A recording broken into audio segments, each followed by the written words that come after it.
पञ्चचत्वारिंशः सर्गः सर्गं 45 मन्त्रिपुत्रवधः। ततस्ते राक्षसेन्द्रेण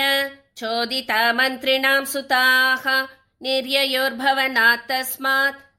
सप्तार्चिवर्चसः महाबलपरिवारा धनुष्मन्तो महाबलाः कृतास्त्रास्त्रविदां श्रेष्ठाः परस्परजयैषिणः हेमजालपरिक्षिप्तैः ध्वजवद्भिः पताकिभिः तोयदस्वननिर्घोषैः वाजियुक्तैर्महारथैः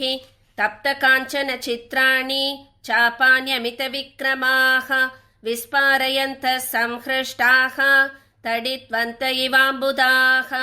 जनन्यस्तु ततस्तेषां विदित्वा किङ्करान् हतान् बभूवुः शोकसम्भ्रान्ताः सबान्धवसुहृज्जनाः ते परस्परसङ्घर्षात् तप्तकाञ्चनभूषणाः अभिपेतुर्हनोमन्तं तोरणस्थमवस्थितं सृजन्तो बाणवृष्टिं ते रथगर्जितनिस्वनाः वृष्टिमन्त इवोऽम्भोदा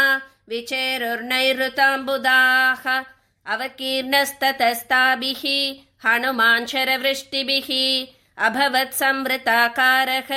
शैलराडिव वृष्टिभिः सशरान् मोघयामास तेषामाशुचरः कपिः रथवेगं च वीराणां विचरन् विमलेम्बरे सतैः क्रीडन् धनुष्मद्भिः व्योम्नि वीरः प्रकाशते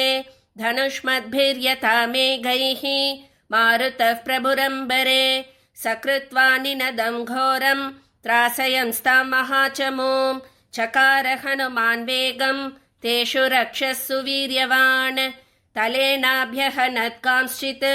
पादैः कांश्चित् परन्तपः मुष्टिनाभ्यहनत्कांश्चित् नखैः कांश्चित् व्यदारयत् प्रममाथो रसा कांश्चित् ऊरुभ्यामपरान् कपिः केचित् तस्य निनादेन तत्रैव पतिता भुवि ततस्तेष्ववसन्नेषु भूमौ निपतितेषु च तत्सैन्यमगमत्सर्वं दिशो दशभयार्दितं विनेदुर्विस्वरं नागा निपेतुर्भुवि वाजिनः भग्ननीडध्वजच्छत्रैः